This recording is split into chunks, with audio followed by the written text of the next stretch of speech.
Welcome. It's really good to see those of you who are here in person today, to see your names. Those of you who are joining us online, many people online.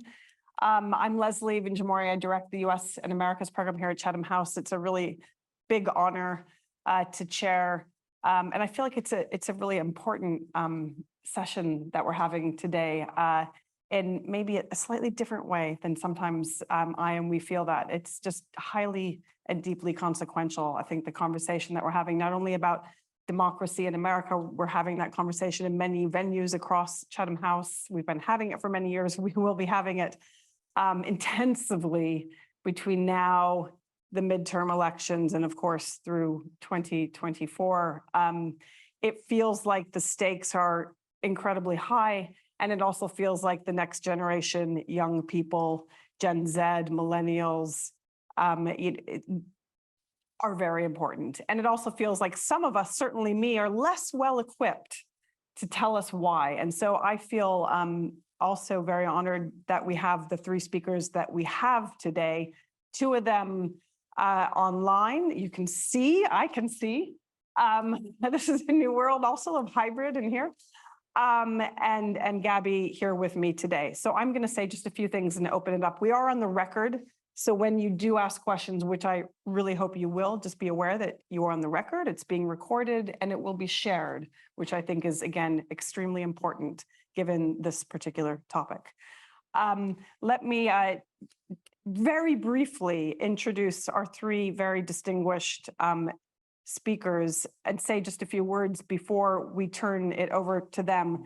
John Della Volpe is actually, John and David are both affiliated with Harvard as well as other places. I don't know if they're actually at Harvard today, but John Della Volpe is at Harvard. He is the director of polling at the Harvard Kennedy School Institute of Politics, where he has led work in this area for a couple of decades. He's also very well known as a commentator on a broader collection of issues, has a lot of international experience, but really has dedicated a lot of work and systematic work and very rigorous work on this question of next generation attitudes. He's the author of Fight, How Gen Z is Channeling Their Fear and Passion to Save America.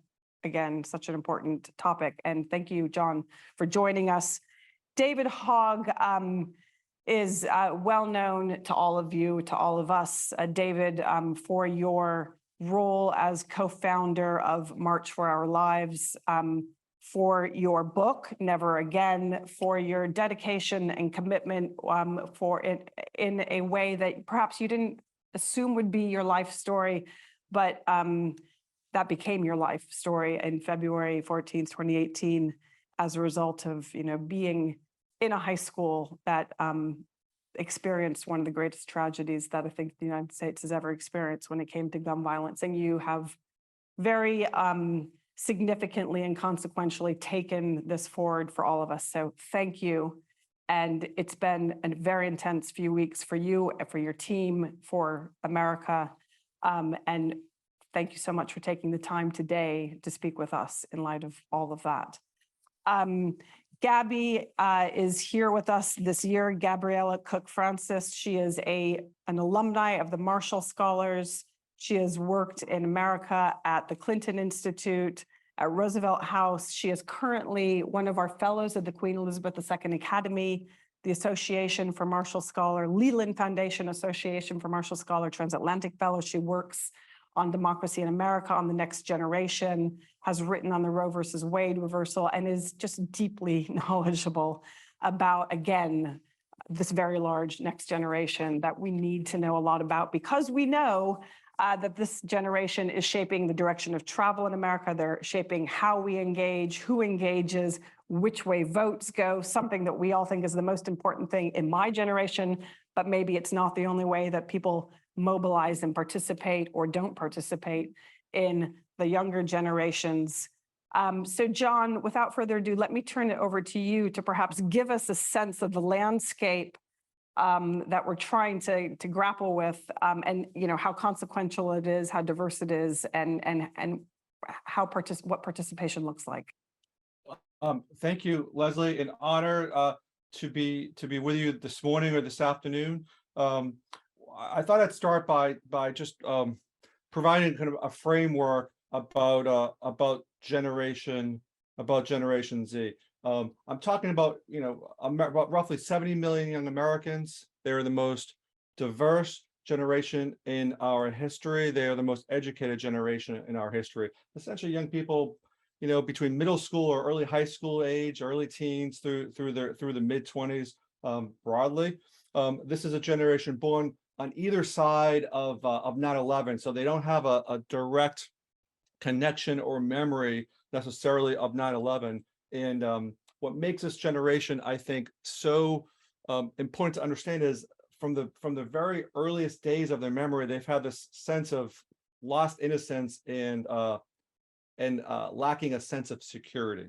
When we think about it, this is a generation whose parents suffered greatly from the Great Recession. Millions of Americans lost their homes. 80% of families lost 20% of their wealth. This is among the most happening in the most formative years. Leaving that, entering high school, they were pressed with lockdown drills and school shootings. Again, made what should be safe spaces anything but that. Made them feeling uneasy. Next was the whiplash from 8 years of what we would say no drama Obama to what was the Trump presidency, which made politics extremely tangible. People could see the difference between participating, not participating, and how politics affected people's lives, not only themselves, their families, but also those folks more vulnerable from them. This was a generation raised with the opioid epidemic, obviously global warming, continued threats to our democracy, white Christian nationalism in the United States, all of this before 9/11, all of this amplified and accelerated through social media, all of this landing on their laps, frankly, by the time the eldest was turning 25, which neuroscience tells us that the brain is actually mature. So this is a generation, I believe, has seen more angst, more turmoil than any generation, frankly, since the greatest generation, 6 or 7 decades ago. However, rather than kind of buckling under through that stress and that chaos, what has emerged significantly through the work of David and fellow Parkland survivors who inspired Greta Thunberg and her work, who inspired Darnella Frazier and after the George Floyd protests, as we found that this generation has kind of channeled all that angst and turmoil to doing something that no other generation in America has done in the last 40, 50 years, which is turn out in record numbers to participate in politics. 2018, 2020, we saw record levels of turnout and participation. And without Generation Z, it's a very different country today. Joe Biden's not president. The Democrats don't hold the Senate as well, and it's a very, very kind of a different place.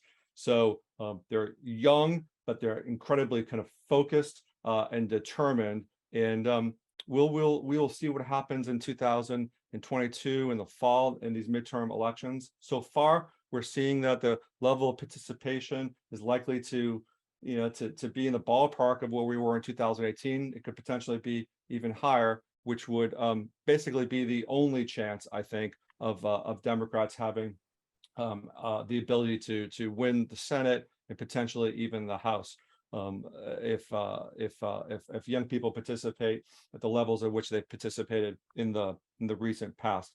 The last thing I'll say is that we think about America divided 50-50. Of course, it is in many ways, but as I said, it's really 50-50 based upon demography. Folks over the age of 50 prefer Republicans on a national basis, as well as in most states.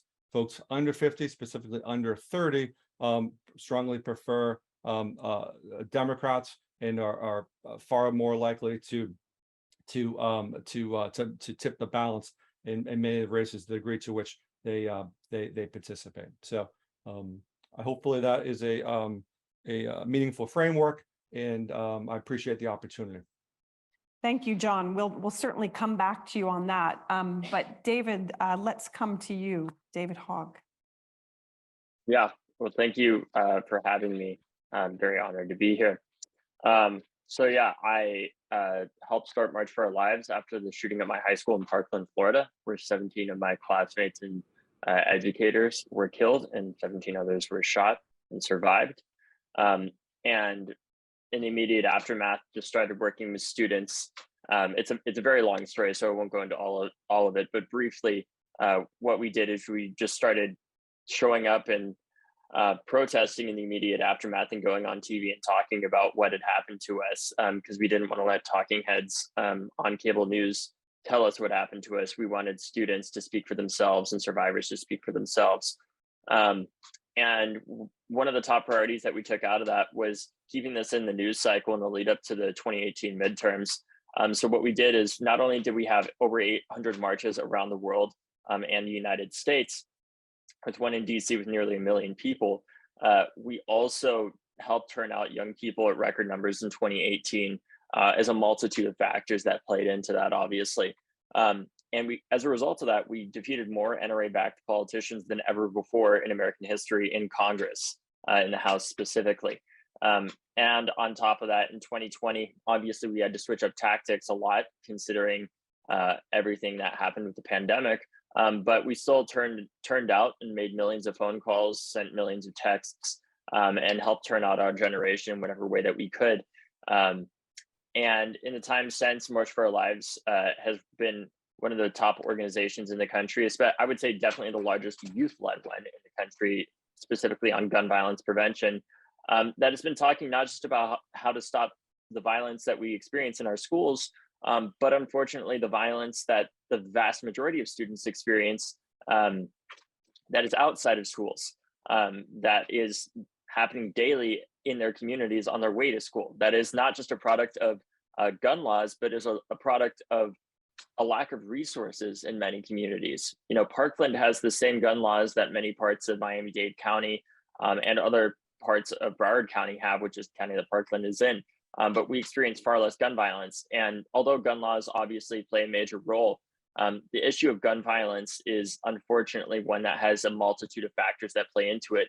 One of the top ones of which is systemic racism and the intentional inequality of resources between many communities, and especially for young Black and Brown people that are impacted by gun violence on a daily basis. The last thing I'll say is that since March for Our Lives, we've passed over 100 measures at the state and local level, and one at the federal level in order to help reduce gun violence. We just recently had a second march that turned out a ton of people in Washington, D.C., and had several hundred others around the United States in the immediate aftermath of the Uvalde shooting. And as a result of that, working with our partners in the movement, we passed the first gun law in 30 years at a federal level.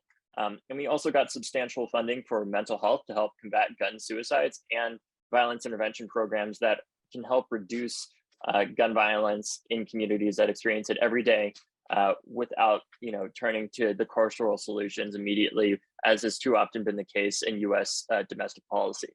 And now we're just working to figure out really the final point that I have is I've traveled across the country. I've been to almost every state at this point. I've talked to people that are almost 100 years old and people that are 10 years old. And I can tell you, I've talked to people that are very far on the right and people that are very far on the left. And I can tell you, it's obvious that we have disagreements, but I do not think that this issue is fundamentally one that we actually disagree on. If you look at the polling, even the vast majority of gun owners and Republicans support common sense solutions like background checks and other measures. I think we all agree, right? We all want our kids to stop dying in our schools and communities on a daily basis. We have disagreements on how exactly to go about that. But I think the reason why we were able to get the recent legislation that we were for the first time in my lifetime is because we constantly brought it back to the fact that we do agree on this issue. No gun owner, no non-gun owner, no Democrat or Republican wants their kids to be dying in their schools or communities on a daily basis. So let's focus on what we can agree on and move forward from that. And that's how we were able to, increase the restrictions for people under 21 and get that funding. Thank you. There's a huge amount there, and I know that our audience and all of us will want to come back to you. Let me get your voice into this, Gabby. You've worked across multiple issue areas, and you are part of the generation, as is David, one of the generations that we're talking about. What is your perspective on the diversity of the next generation, of how they engage in politics, on what the divisions are internally within Gen Z and millennials? Tell us your perspective on this. That's a fascinating question, Leslie. And I just want to echo kind of the sentiments that John said earlier, that regardless of divisions within the youth population, and despite young people being the quote unquote most progressive generation in history, I really don't see a pathway to victory for the Democrats in November without being able to turn out millennial and Gen Z voters. This is for a few reasons. Firstly, because we are the largest voting bloc in American history with 65 million voters strong. Second of all, because youth tend to support Democrats in some of the highest numbers and are some of its most loyal supporters. I am ashamed to quote John's research back to himself, but his book is absolutely brilliant, and I highly recommend that you all buy it and read David's foreword as well. That in 2014 and in 2018, under 29 voters supported Democrats by a 35% margin. And again, a majority of Gen Z voters say that they want Democrats to win the midterm elections in a margin of 55% to 34%. Very clearly, the Gen Z is united in purpose around combating climate change, stopping gun violence, responding to racial inequality, limiting income inequality. And these are the core issues that young voters are going to look for Democrats to be able to respond to before the next presidential election. Given how much young voters do support Democrats electorally, there is a paradox of young voters both voting for Democrats and showing up for Democrats in historic numbers, as John has already mentioned, but also that Joe Biden's approval rating and the approval ratings of the Democrats and of the government, generally speaking, are generally declining. Young people, particularly millennials, I'm a millennial by 3 days. I was born 3 days before the cutoff, are the first generation in American history that is expected to be downwardly mobile, that's expected to live shorter, poorer, less profitable, less equitable lives than our parents. These are the concerns that are underlying and shaping youth voter preferences across dynamics. But of course, when we get into specific parts of the Youth Voter Coalition, particularly my research looking at young Black voters, the economic precarity that young voters are experiencing with not being able to buy a home, with the way that Black home ownership was absolutely obliterated and Matt Brunig has fantastic research on this through the People's Policy Project after 2008, whether it's the rate of police violence and that being killed as a Black man by a police officer is now a measurable medical anomaly, with 1 in 1,000 Black men being killed by police in the United States. This is the political, cultural, and social context that is shaping Gen Z voters, and that's going to determine whether or not Gen Z continue to believe that electoralism, i.e. participating in our political system and being able to participate through voting, is going to continue being a tool that Gen Z reaches to. David has inspired me and so many other millions of people around the world by being able to use popular mobilization and mass communication and advocacy in order to achieve policy goals that he already mentioned. But voting is absolutely a part of those tools and is a part of the toolkit that we have to use. Gen Z and millennials also have access to historic levels of information sharing, of knowledge production, and of an ability to mobilize voters and young people around the world. These factors combined show that young people are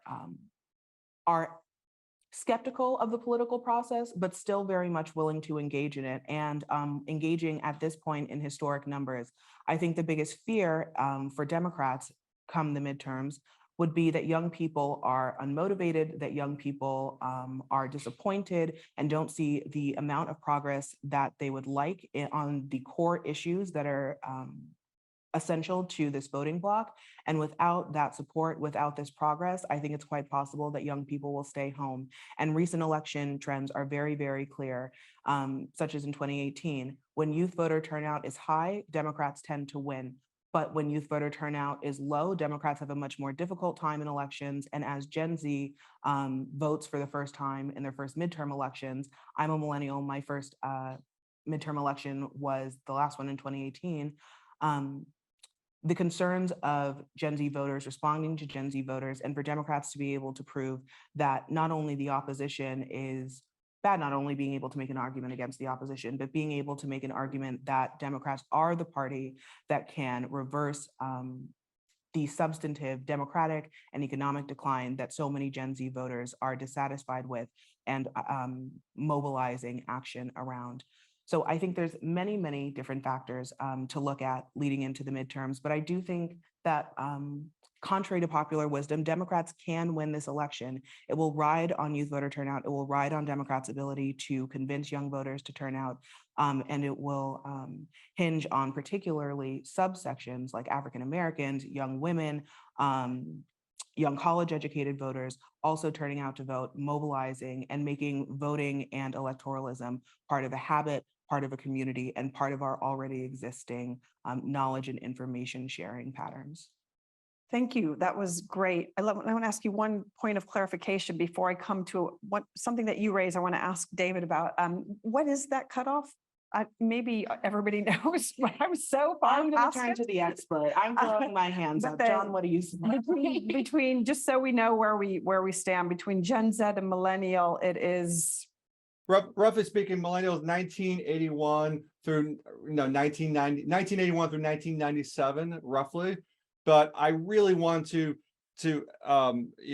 emphasize it's not about what day in the calendar or what year you're born. It's really about like the collective experience. And I do think that there's this collective experience by folks in their teens and 20s who don't necessarily remember 9/11, but have been influenced by the politics in this country the last 4 or 5 years. That really, I think, is a central clarifying point for younger voters, specifically Gen Z.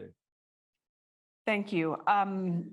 David, something Gabby said struck me, which is that, there is, and you had mentioned this too, that a big part of what you did initially, I guess, or presumably still in March for Our Lives was really trying to sustain the momentum to get people to remain engaged, which is the hard work, right?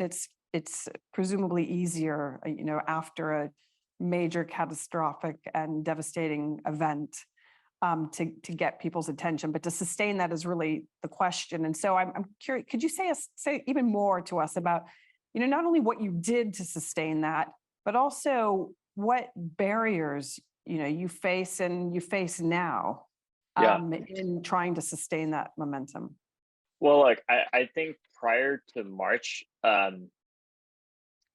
with few exceptions, time and time again, we saw that there would be bumps in the polling of the support of gun control in the United States that really came around the aftermath of these horrific mass shootings that happened over and over again. The reality is, though, that's not sustainable because not only does daily gun violence not get covered properly by the media, and especially gun suicides, which are 2/3 of gun deaths that are rarely covered in the media,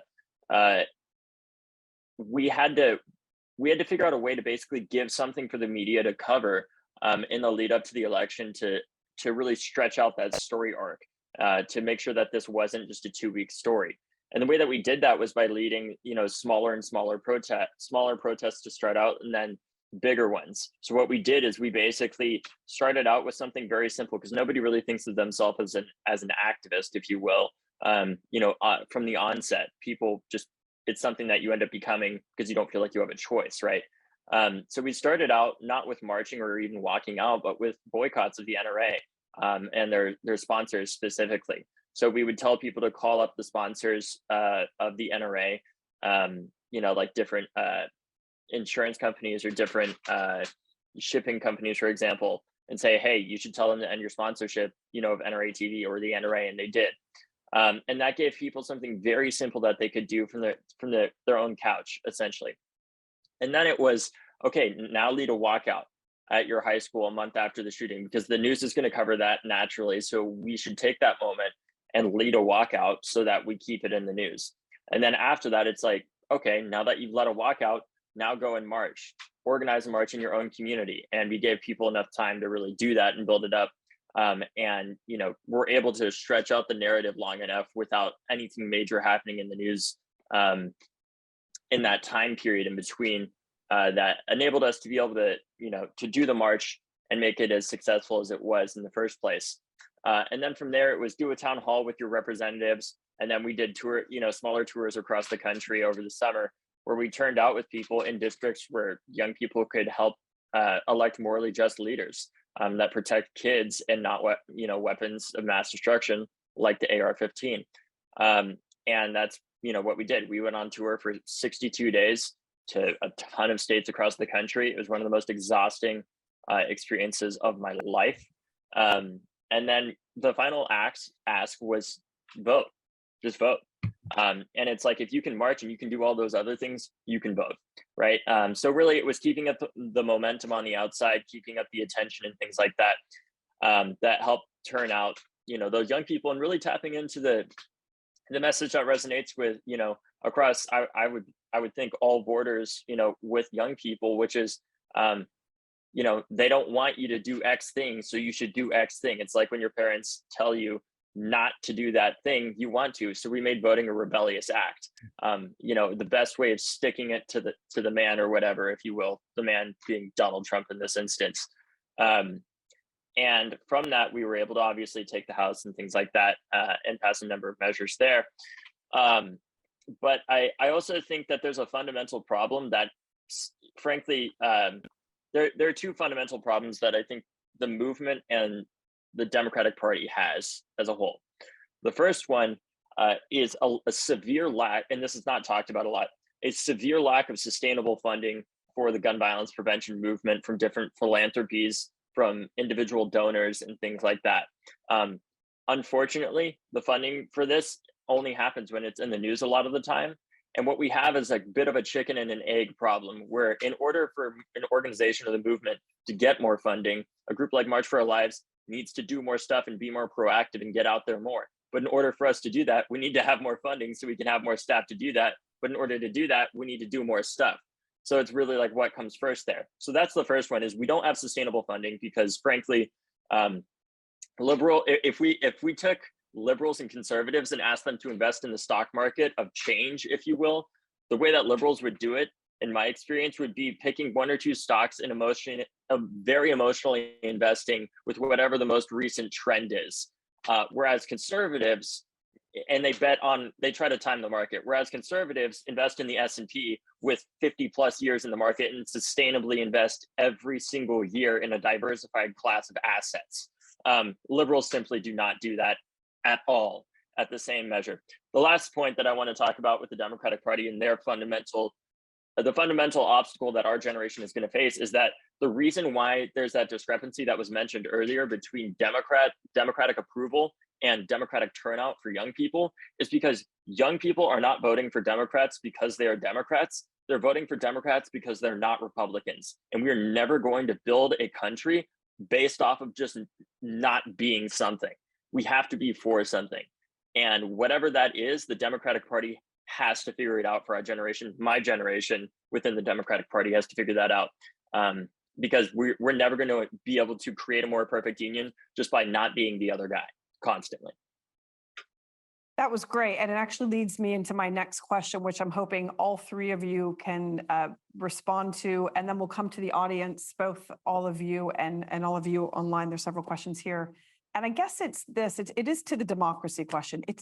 It's hard to imagine how we have a sustainable, strong democracy if the next, and I know none of you are saying this, but if the next generation are all Democrats, we don't really end up with democracy. We end up with one party rule.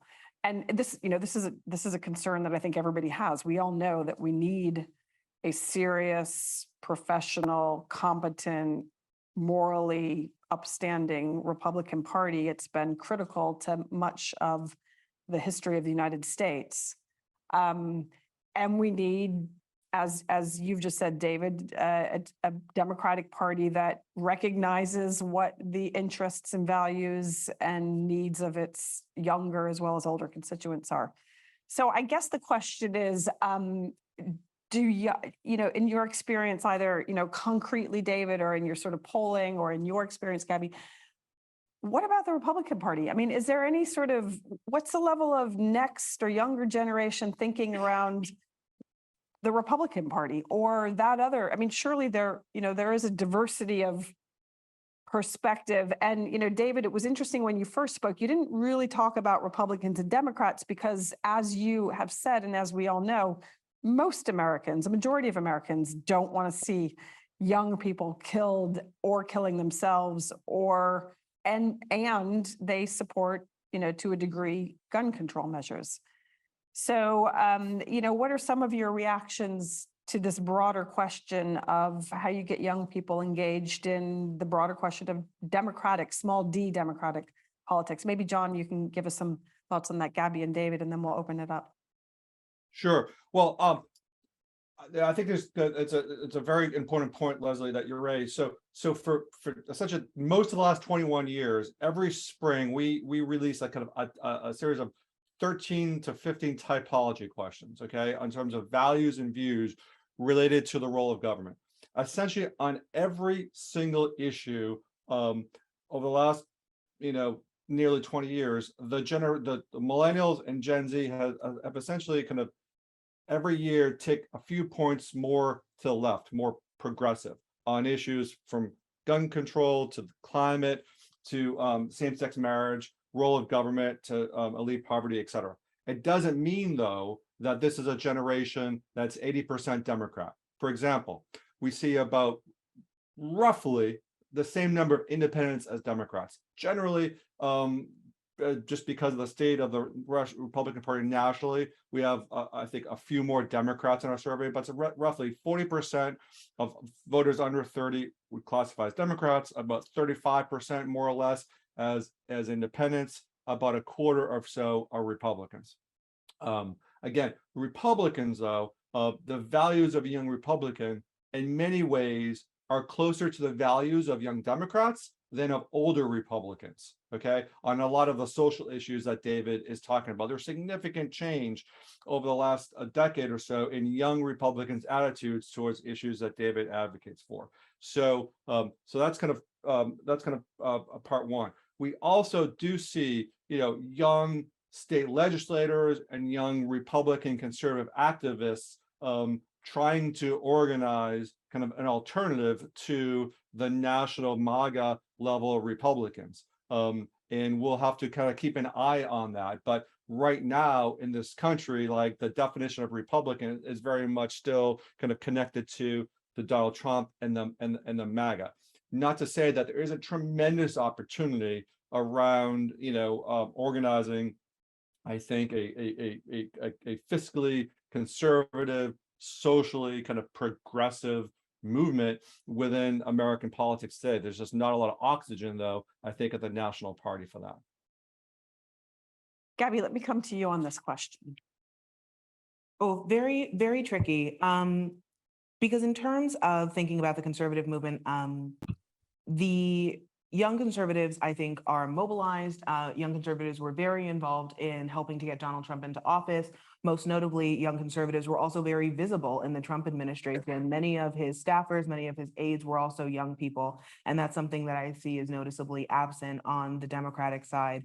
I also have seen polls that show that young Republicans are also dissatisfied with government generally, and dissatisfied with their political representation as well. And the Republican Party, notably between 2010 and now, has undergone multiple waves of change, from the Tea Party wing of the Conservative Party kicking out its then establishment in Eric Cantor in a shock election, all the way to Donald Trump, and now a post-Trump Marjorie Taylor Greene esque populist party. So there is an evolution of change, and young voters are helping to determine that as well on the conservative side.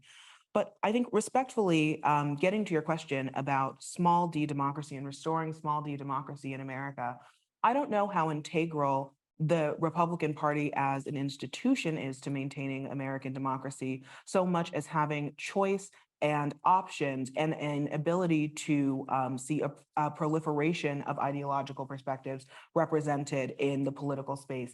And I see a dearth of that both on the right and on the left.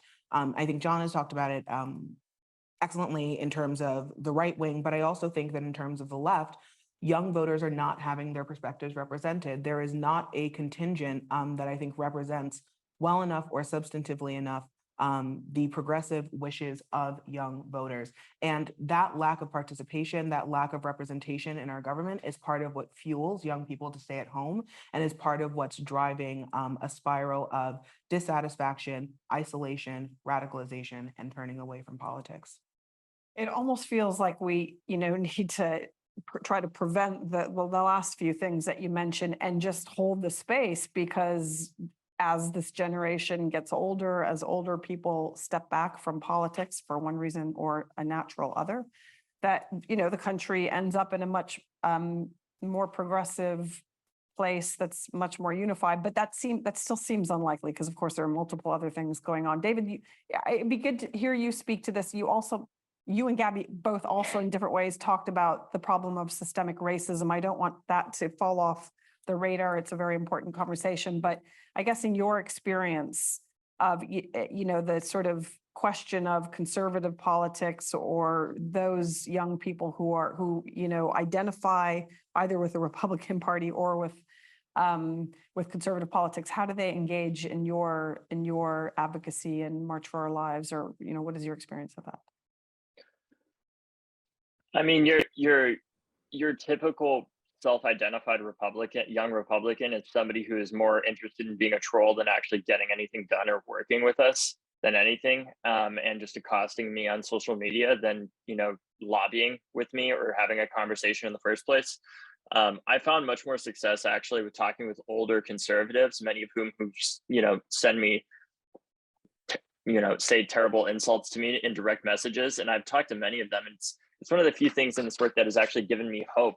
Because when they, immediately insult you and you're like, does this make you happy? Like, I understand that you disagree with me. Mr. 40-plus-year-old typically is the age demo that's sending me this stuff. But hatred and disagreement are not the same thing. And I don't hate you. I respect that you don't agree, but I can't accept the fact that we can't do anything to save our kids. And then they end up apologizing. That does give me hope. I think there's a bigger problem too, though, which is that, or not problem. Well, I mean, it is in part a problem, which is the foundations of the Senate in the United States. It is a fundamentally anti-democratic institution that was set up as first and foremost to defend U.S. imperialism as we expanded westward and annihilated an entire race through a wholesale slaughter of indigenous, Native Americans.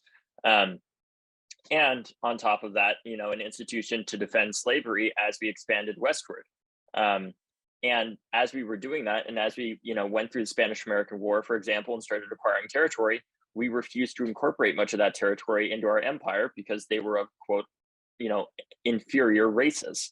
And I don't know long-term how a country can democratically survive with an institution like that, where 9 people that are not only unelected, but also are appointed and confirmed by non-popularly elected institutions, be it via the Electoral College or the president, or confirmed by a non-popularly elected Senate, that then elect people for a lifetime appointment to have basically dictatorial say over what happens in our country. I don't think that's sustainable for the long term.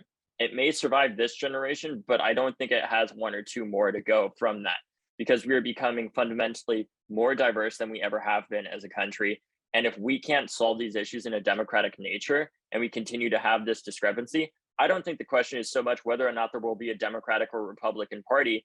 There always will be, because of the way that the Senate is set up. And we know from the general comparative politics that the US, being a non-proportional system of government, is generally going to be leaned much more conservative as a result of the way the Senate is set up, especially with the filibuster.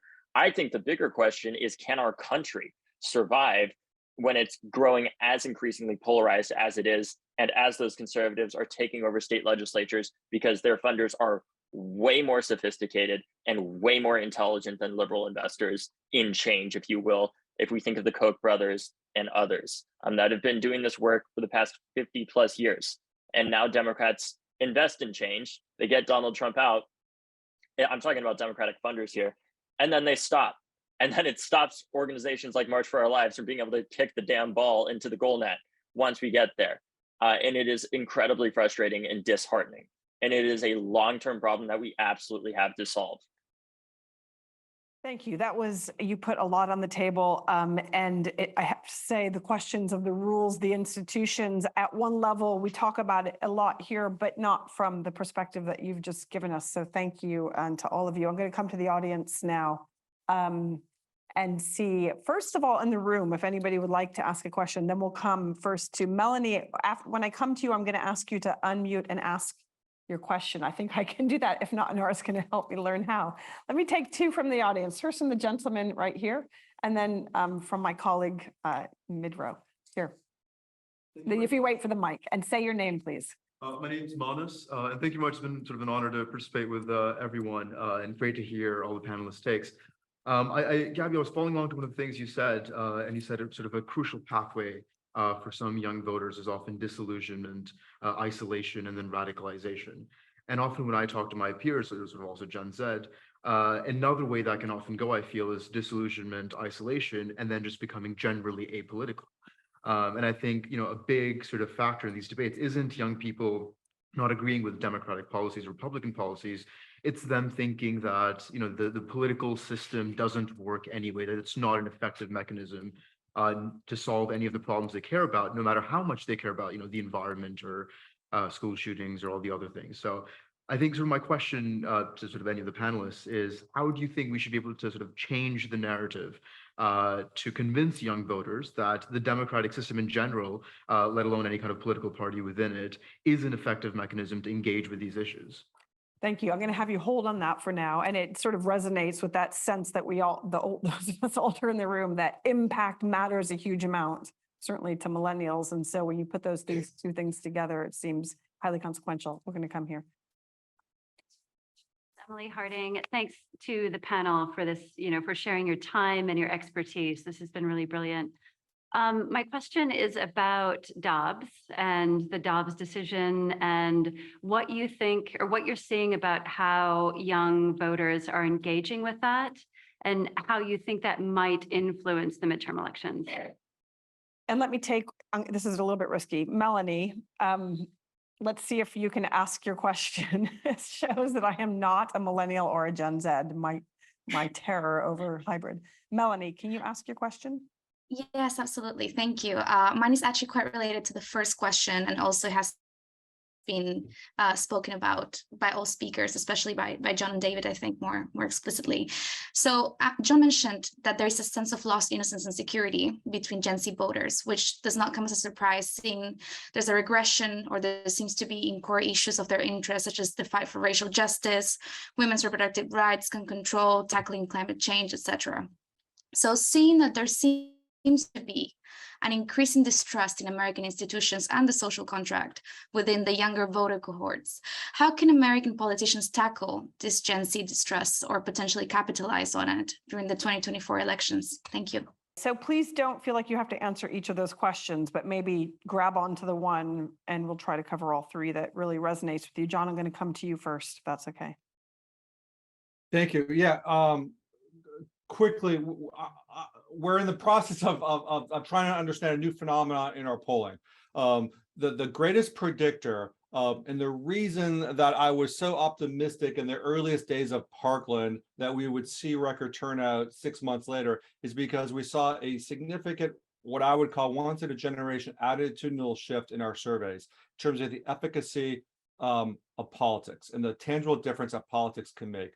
We saw that basically pre and post the Parkland tragedy, and we saw that pre and post 9/11. So there was a double-digit change in those attitudes, which was tightly correlated with a significant increase in voter participation.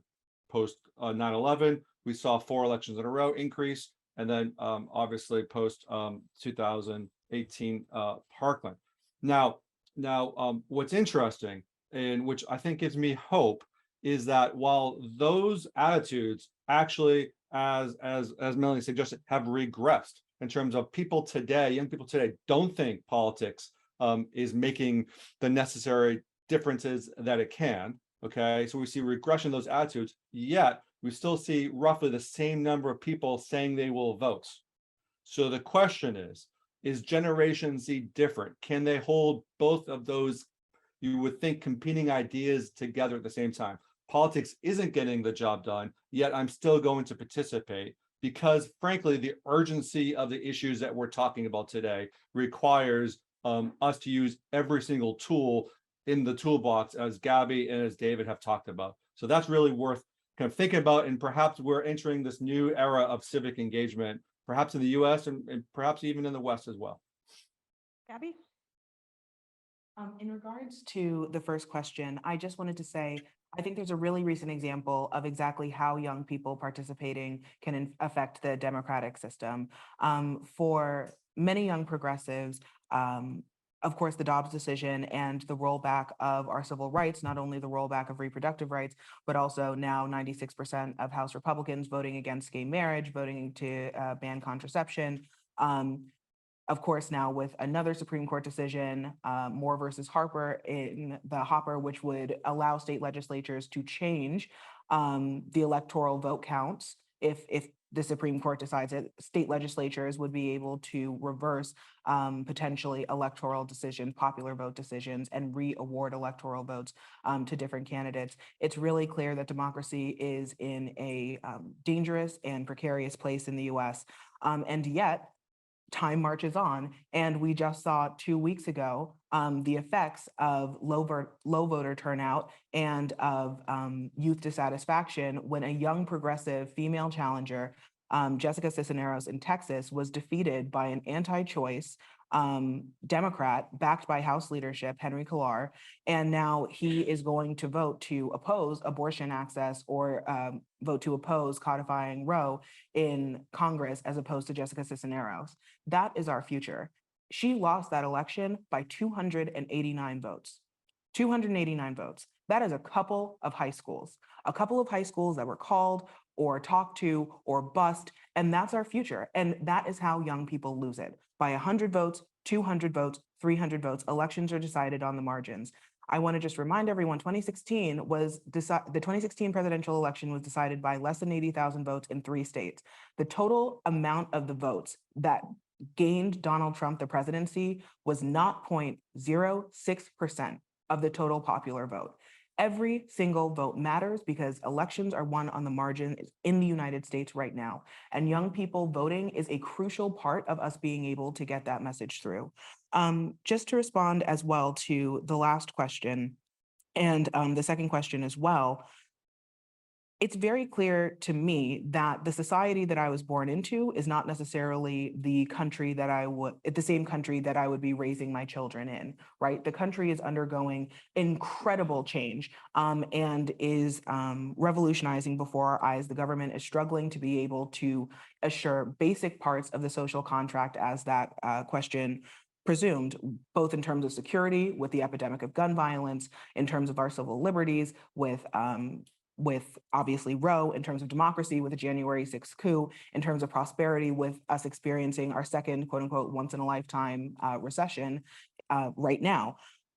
These failures, I think, are going to inspire a generational change and a way to shift our entire conception of thinking about politics, of thinking about spending.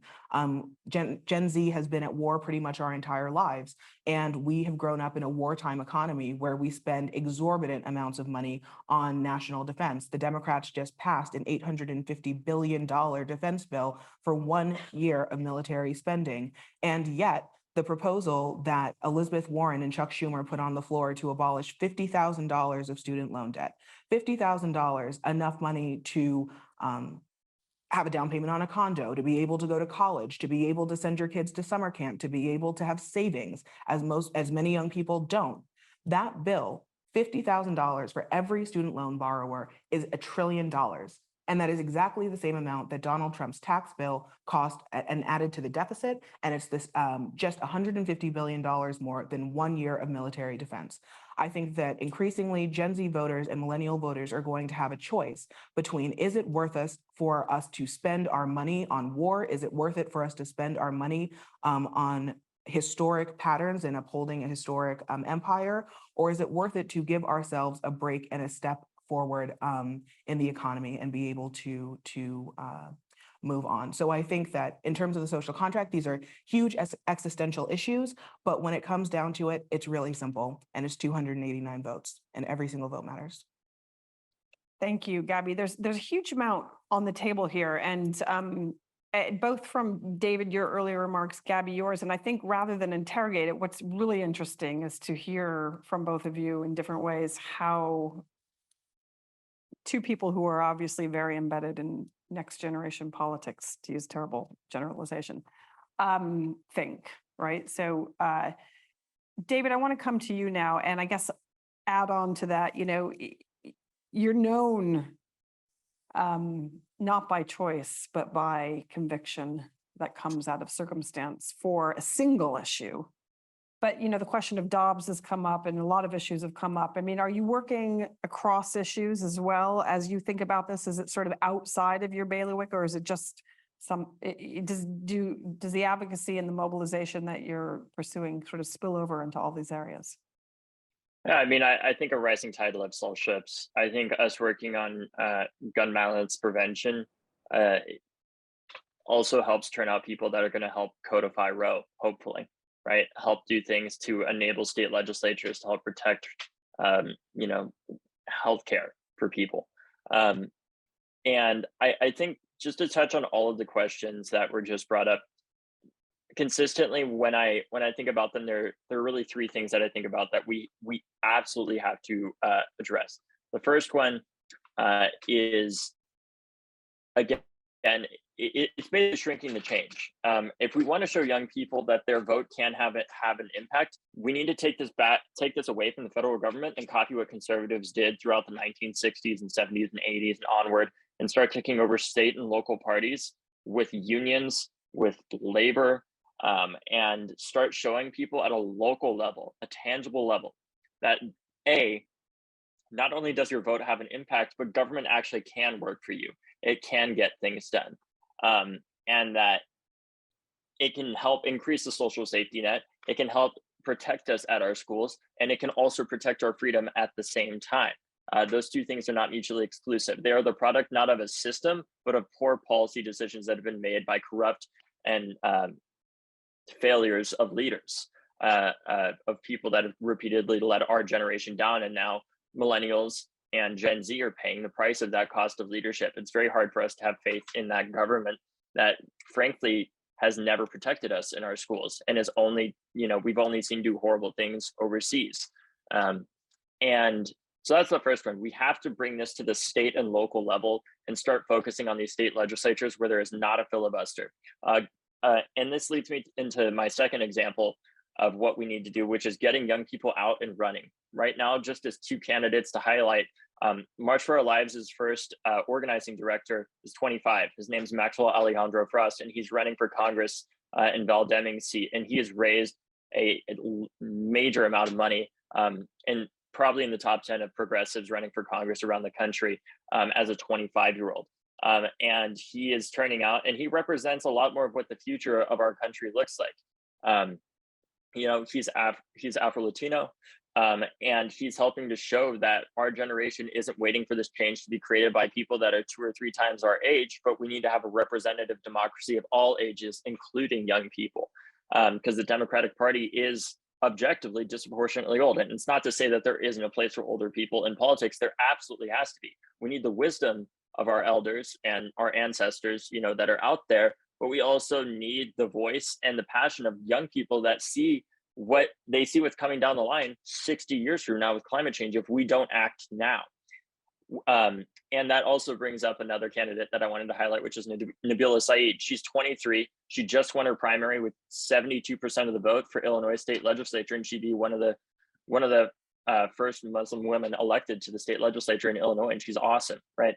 The final point that I have, the fundamental problem more than anything beyond all of this that I think our country is going to face in our generation is one that all Western democracies are facing right now, which is the inability of our systems to address long-term problems that require sustained and unpopular interventions now to prevent disaster 50 years and 100 years from now. But if we don't do it now, it is going to literally kill our generations. And what I mean by that is, for example, Utah is facing a major crisis with Salt Lake literally drying up. That is essentially an environmental nuclear bomb that is about to go off. And the fact of the matter is, if they don't start talking about things like how water resources are allocated and things that are going to be very unpopular and may hurt the economy, they're going to pay the price in the long term, and politicians don't want to do that. And it's the same thing with climate change. We're literally going to keep feeding the economy until we kill ourselves, because that is the thing that we are solely focused on over and over. And I understand that intention, but the reality is, if we can't eat or breathe or exist, it doesn't matter what our GDP figures are if we literally don't exist as a country anymore. Not to mention the long-term price that our GDP is going to pay through climate change if we don't make the proper investments right now to build the economies of scale that are necessary to make renewables the economic best interest. And that's really what I see as the long-term problem here, is we are going to have to make some unpopular decisions right now in order to save the future. And right now, the democratic system that we have in terms of the voters' ideals, I think democracy can overcome this. It can address these problems, but voters themselves are going to have to be the solution and start demanding politicians that invest in those long-term solutions. Because this is not something that a country like China has to care about nearly as much when they know that they can make 10, 20, 40-year investments because there's going to be one party in power there, and they can do that. In the United States, that's not necessarily the case. And that's what I worry about long-term, is we're just going to keep addressing these symptoms, and ultimately it's going to kill us because we're not addressing the cause. We're coming right up to the end of our time. I want to take 2 more questions, if you can stay with us. And I'm going to add a very brief one to that. I'm going to come to Fraser Willman. So if you unmute Fraser, because you've got an important question, and I'll come to the woman here. And Fraser, let's hear from you first, and then we'll come to the woman here. Gabby, you know, I have a special interest in Texas politics. And I know from personal experience that there's a very vibrant progressive base in Texas, believe it or not.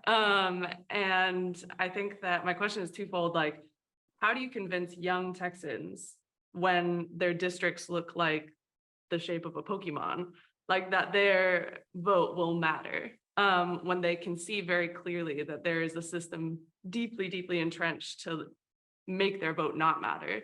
So how do you convince young people to get out? And then how do you convince the Democratic Party at large to invest in places in the South, invest in Texas as a worthwhile venture when it seems so impossible? Before you answer that, and I'll give you, you can sort of choose what you answer again and maybe give us your final reflections. I don't know, Fraser, if you were unable to unmute. Yeah, quick question. Just wondering about looking at the political landscape with the Republican Party. Donald Trump obviously has a lot of sway, but it seems like the heir apparent or biggest challenger is Ron DeSantis, who has a lot of runway, being a younger politician. Meanwhile, in the Democratic Party, there seems to be fits and starts over supporting a second term for Joe Biden, considering his age as the oldest president ever. Considering the value the Democratic Party has with youth, why is there not why are we trying to get more young leaders into the ranks and in front of voters to support? Thank you. So let's take those 2 questions. We'll go to Gabby, John, and then David. And can you also, and this will be your closing remarks because we're coming to the end, can you also say one thing for our audience? Chatham House cares deeply about democracy and domestic politics across the world, but we are an international affairs think tank. And so my question to you is, does the next generation in the United States care about the rest of the world? I don't mean that to be flippant. I'm an American. But it's a real question, you know, because we have intentionally focused our conversation on internal politics in the United States, but how much passion is there for America's global role, for America's leadership, for the rest of the world. If you could just touch on that as we close. Gabby, I'm going to come to you first. Okay, so I think I'll answer your question, Katie, and then wrap up briefly. So in terms of how can we invest in Texas? How can we motivate young voters in Texas? I would just reiterate that even though Texas is seen to be a very red state, is a very conservative state, is leading the charge in terms of peeling back abortion rights and banning CRT, et cetera, et cetera. Once again, Jessica Cisneros was 300 votes away from becoming a representative from Texas. Beto is a national political figure. There is an enormous fervor for young progressive politics in Texas. And I think that young progressives in Texas who feel disempowered should look to Georgia and look to Arizona and the 2020 presidential election results, two states that in my lifetime, I never thought would go blue. I grew up in Tucson, Arizona. I would have never expected Arizona to vote for Joe Biden. It's unspeakable, it's unthinkable. And yet it happened. And then Donald Trump called the top election officials in Arizona and said, hey, I need you to find me some votes. And he, as a Republican, said, no. There are incredible changes that are happening. And I think that for young progressives, particularly in red states, to feel like they can't make a change or that their voice is silent, the change is already happening. And then to answer your question, Leslie, going from Texas to the world, I think young people, both in the United States and around the world, are living in a time where tumult and transformation is just the name of the game. The things that the United States are experiencing are jarring to us, but are very commonplace around the world, particularly for young democracies and for democracies that have large levels of heterogeneity, that have histories of ethnic conflict, that have histories of civil violence, et cetera, et cetera. It's shocking to us, but it's not a necessary shock given the conditions in the US.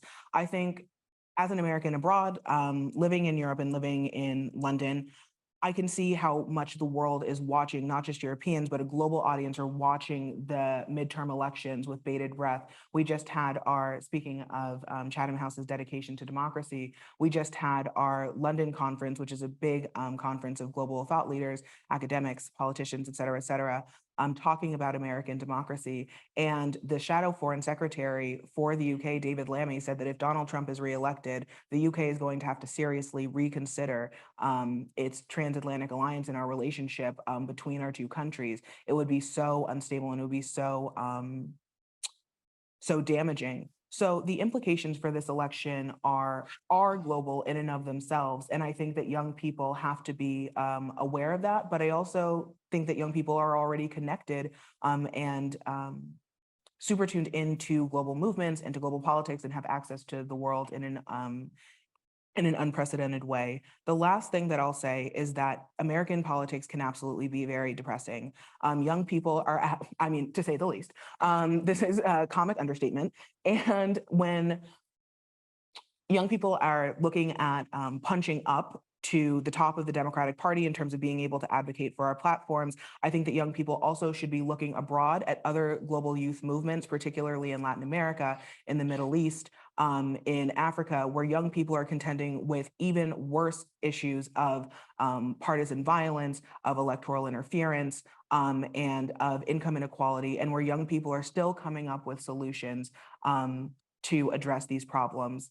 Outreach and knowledge is not just a vertical climb, it's also a spatial dimension. You can move laterally and you can move across the globe and learn a lot from other global youth movements. And I would really encourage young people. I know that we have an audience full of very, very smart people, but just as a final thought, I would really encourage you when you're in your agonizing moments to look spatially and look across the world and see what good and what the United States can learn from and listen to rather than speaking.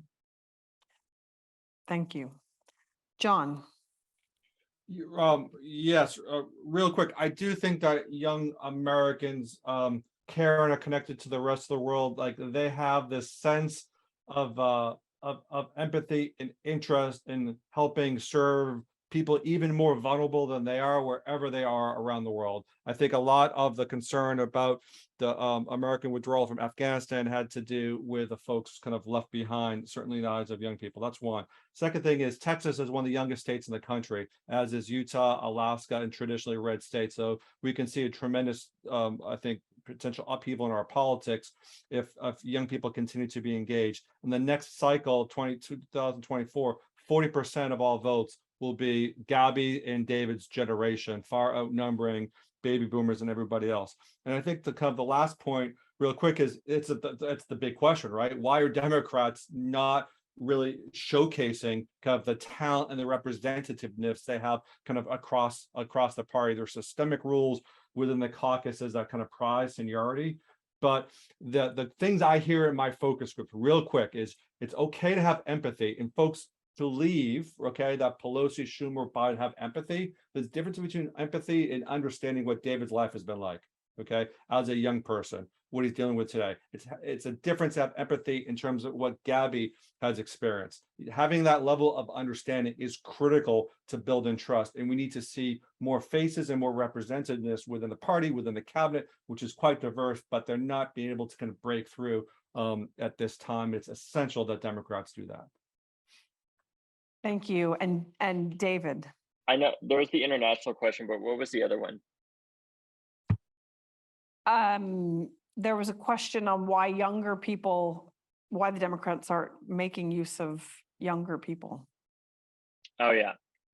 Okay. So internationally, I would agree with John. I think we really care about the people that I think young people generally care about people that are not as well off as we are, even though our generations, if you look at the famous like kind of elephant trunk curve, for the mean, 50th percentile of people who earn income, it has not grown basically at all over the past 30 years, which I think is a big part of why we're experiencing what we are right now, is a multitude of factors. Obviously, systemic racism and mass demographic change on a scale never seen before is a major part of that.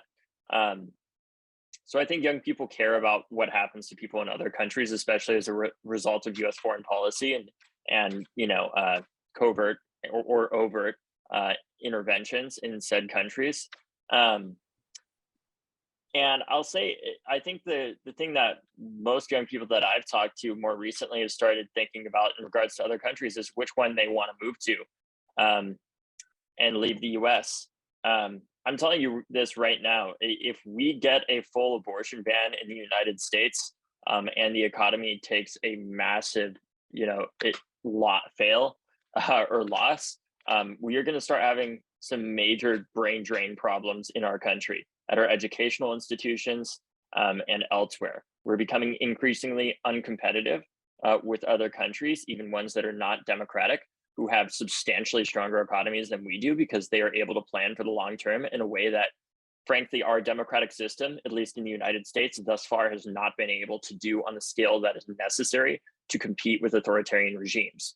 And it's not to say that that's not possible in a democratic system. I absolutely think it is. And I think it's far more possible because we have freedom of expression and thought here that many of those regimes do not have. Right. But if voters don't start talking about and needing to invest in that long-term change, especially if Democrats do not start getting donors who invest in long-term change within the party the way Republicans have, it's in the immediate term, what's going to kill our country is what I would call an insurgency that is happening, where we have had decades of people arming themselves, being told that guns are to fight off a tyrannical government, and a president that has said that the election has been stolen from him and that the government is tyrannical. So in the short term, what's going to kill our country is a insurgency that is in the form of all these mass shootings that are happening, committed a lot of the time by these white supremacists that the media often leaves out, like the fact that the shooter at my high school was a white supremacist and a fan of neo-Nazi paraphernalia. But in the long term, what's going to kill us is environmental collapse. We've seen time and time again, one of the top predictors of the collapse of Chinese dynasties over and over was whether or not there were volcanoes that went off in the 2 decades prior to those dynasties falling. But what we did see from that, and this is from a recent study that came out, is that the dynasties that were strong and had strong administrations and stored food and planned for the long term did survive. So in the world of climate change, I think it's safe to say the governments and regimes that will survive are ones that plan for the long term and have strong state security apparatus in place. The ones that will not are ones that are weak and falling in on themselves, like the United States is right now. And we have to solve both of those if we're ever going to save our planet from climate change and work internationally across borders to help everyone and help improve development and human development around the world. That was a lot to take on board. That was extraordinary. Excuse me, my voice. David, John, Gabby, to all of you who have joined us online and in the audience, thank you so much for coming. Thank you for your questions. Your passion is extraordinary. We really appreciate it. And David, I have to say, I think we all are very grateful for your work over the last several years, and please continue to do it.